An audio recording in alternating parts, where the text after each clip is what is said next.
নমস্কার, কেমন আছেন আপনারা সবাই? নিশ্চয়ই খুব ভালো আছেন আর আমরাও খুব ভালো আছি। আর আপনারা তো সবাই জানেনই যে আমরা প্যারিসে ঘুরতে এসেছি। আর আজকের এতে ছিল আমাদের প্যারিসের লাস্ট দিন। আজকে দুপুরবেলার দিকে ফ্লাইট আছে। দুপুরবেলা না, ওই বিকেলবেলা 4টের দিকে আমাদের ফ্লাইট আছে আবার বার্লিনেতে ফিরে যাওয়ার। ওই জন্যই সকাল সকাল দুজনে মিলে ঘুম থেকে উঠে রেডি হয়ে আমাদের হোটেলের যে কাছাকাছি দোকান ছিল সেখান থেকে দুজনে দুটো কফি আর ক্রোসো খেয়ে বেরিয়ে পড়েছি। কয়েকটা জায়গা দেখারই বাকি আছে, সেগুলো দেখবো বলে।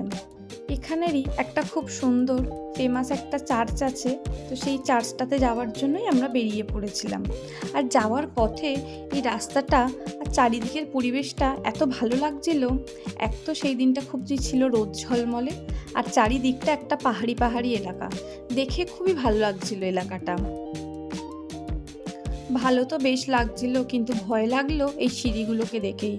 উফ, কদিন ধরে এত হাঁটাহাঁটি করেছি, তারপরেই এতটা সিঁড়ি পার হয়ে যেতে হবে, দেখলেই ভয় লাগছে। মনে হচ্ছে থাক, আর যাবো না, সৈকত ঘুরে আসুক, আমি এখানে বসে পড়ি। তারপরে ভাবলাম না যে না থাক, একটা দিনই কষ্ট করে নিই, আবার বাড়িতে গিয়ে রেস্ট নেবো। সৈকত তো অনেকক্ষণ আগেই উপরেতে গিয়ে ওয়েট করছিল। আমি বললাম তুমি দাঁড়াও, আমি আস্তে আস্তে যাচ্ছি, কারণ তাড়াতাড়ি হলে আমি আর যেতে পারবো না। আর এই যে চলে এসেছি চার্চের সামনে, আর এই চার্চটার নাম ছিল স্যাক্রে কর বাসিলিকা। আর এই চার্চটা ছিল প্যারিসের অন্যান্য যে ফেমাস ট্যুরিস্ট অ্যাট্রাকশনগুলো রয়েছে তার মধ্যে অন্যতম। অবশ্য এখানকার ভিড় দেখে আপনারা নিশ্চয়ই সেটা বুঝতেও পারছেন। আর এই চার্চের অপোজিট থেকেই এরকম একটা জায়গা থেকে সুন্দরভাবে প্যারিস শহরটাকে পুরোপুরি দেখা যায়। খুব ভালো লাগছে কিন্তু দেখুন, এখান থেকে প্যারিস শহরটাকে দেখতে। দাঁড়ান আরেকটু নিচের দিকে যাই, তাহলে ওখান থেকে দেখতে আরেকটু ভালো লাগবে।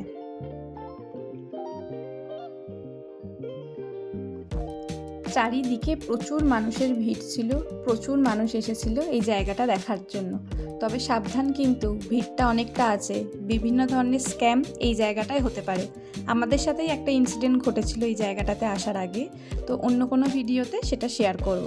তো চলুন, বেশিক্ষণ এখানে আর দাঁড়িয়ে থাকবো না, কেননা আমাদের তো আবার ফ্লাইট আছে, আর আমাদের আরেকটা জায়গাও দেখার বাকি আছে। তো চলুন বেরিয়ে পড়ি সেই জায়গাটা যাওয়ার জন্য। কিছুটা হেঁটে যাওয়ার পরেতে সামনে মেট্রো স্টেশন আছে, তো আমরা সেখান থেকে মেট্রো নিয়ে নেব, আর মেট্রো নিয়ে আমরা সেখানেতে চলে যাব। মেট্রো স্টেশন থেকে বেরোনোর পরেতেই রাস্তার পাশেতে বেশ কিছু দোকান দেখতে পাচ্ছিলাম। কিছু কিছু খাবারের দোকান ছিল, কিছু আইসক্রিমের দোকান ছিল, আবার কিছু এরকম সোভেনিয়ার শপ ছিল। তো আমরাও ভাবলাম যে আমাদেরও কয়েকটা জিনিস কেনা বাকি আছে, তো আমরাও তাহলে কিনে নিই। কয়েকটা ফ্রিজ ম্যাগনেট আর কয়েকটা চাবি রিং কেনার বাকি ছিল। তো আমরা ভাবলাম যে এখানেই দোকানগুলো রয়েছে যখন, এখান থেকে ভালো করে দেখে নিয়ে নিই। আর এই দোকানটা সম্ভবত একটা বাংলাদেশি দোকান ছিল, তো সেই জন্যই আমরা সেখান থেকে বেশ কয়েকটা জিনিস দেখে কিনে নিলাম। তো প্যারিসে ঘুরতে এসেছি, আর এখানকার ফেমাস আইসক্রিম খাবো না সেটা তো হতেই পারে না। তো ওই জন্য আমরা চলে গেছিলাম একটা আইসক্রিমের দোকানে, সেখান থেকে আইসক্রিম ট্রাই করব বলে।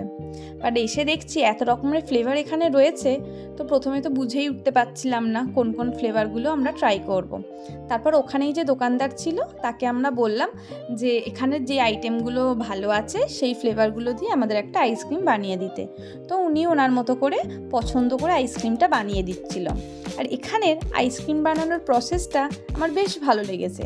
দেখুন, প্রতিটা ফ্লেভার দিয়ে কি সুন্দর পাপড়ি মতো করার চেষ্টা করছে, দেখে মনে হচ্ছে যে একটা গোলাপ ফুল বানাচ্ছে, আর তার ফ্লেভারগুলো দিয়ে তার পাপড়িগুলো করছে।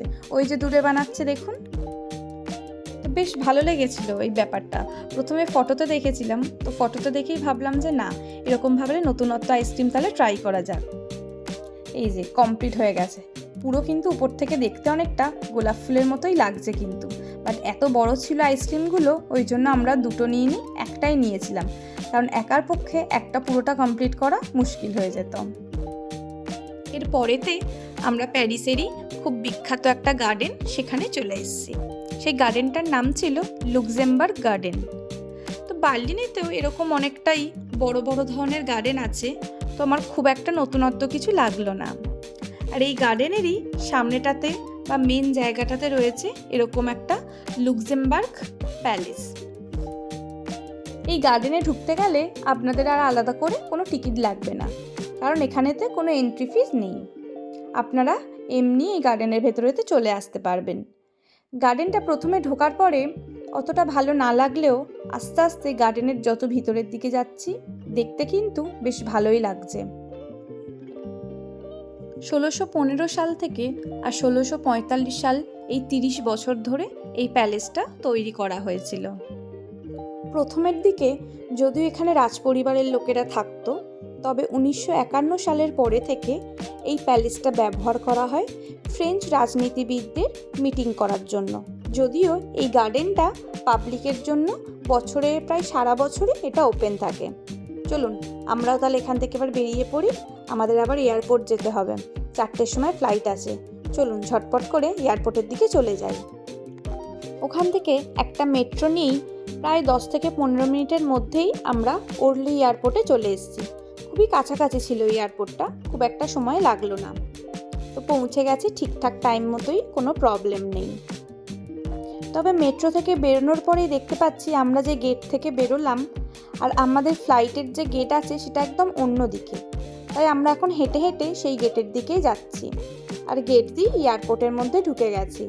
ঢুকেই দেখছি প্রচণ্ড লম্বা একটা লাইন আছে সিকিউরিটি চেকের জন্য। তো যাই হোক, আমাদের সিকিউরিটি চেকও কমপ্লিট হয়ে গেছে। তো এবারেতে আমরা বোর্ডিংয়ের জন্য অপেক্ষা করছি। তো ওই যে আমাদের ফ্লাইট দেখা যাচ্ছে, আমাদের বোর্ডিংও এবার স্টার্ট হয়ে গেছে। তো আমরা এবার আস্তে আস্তে ফ্লাইটের দিকে যাচ্ছি। যাই হোক, মাঝখানে আর ভিডিও করা হয়নি, আমরা বার্লিনে নেমে গেছি। এবার ধীরে সুস্থে বাড়ি চলে যাব। ভিডিওটা তাহলে আজকে এই পর্যন্তই থাকলো। সবাই ভালো থাকবেন, সুস্থ থাকবেন।